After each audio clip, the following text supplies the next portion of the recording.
Make of Colorado's back, and they always kind of seem to produce a few NFL guys. They always kind of consistently produce one or two.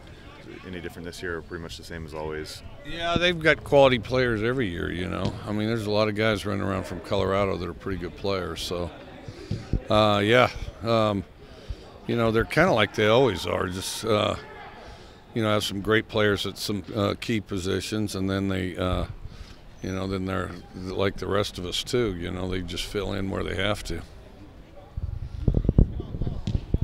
Mike, through 9 games, you've allowed only 7 sacks. For as much as you throw, is that a fairly outlandish stat? It's a good stat. It's a good stat. I think the offensive line, you know, is doing some good things, and Gardner stays out of trouble pretty good too. Can you think of a team you've had that compares with that stat-wise? I'm not sure. One time at Tech, we were like 3rd in the country or something like that in that stat, or so. You know, we've had some years that it was pretty good. And Graham Harrell was always good at not getting sacked. He wasn't a fast guy, but you know, he could just kind of tell when his time expired back there. What part of Colorado's team are you most impressed with?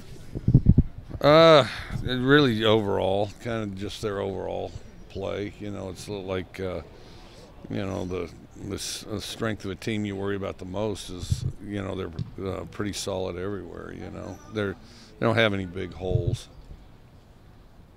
You get a sense of why Drew Jackson decided to leave the program, transfer out? No, he wanted to get closer to home was the biggest thing.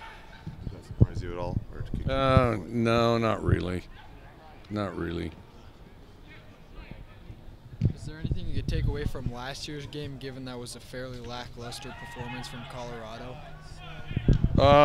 Well, the weather was brutal. It was one of the wildest weather games I've ever been in.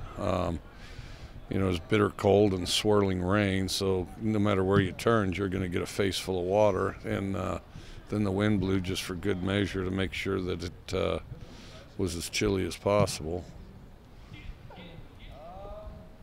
You taking beet juice precautions with the high altitude? I don't know what they put in some of this stuff, but if it's sitting there, I take it. I figure every little bit helps. You like this daylight savings where it gets darker earlier as you spend more time practicing outside in the dark? Or no, I don't think they should have daylight savings time. I think it's a waste of time. I think, you know, keep the days as long as you can, the way I look at it.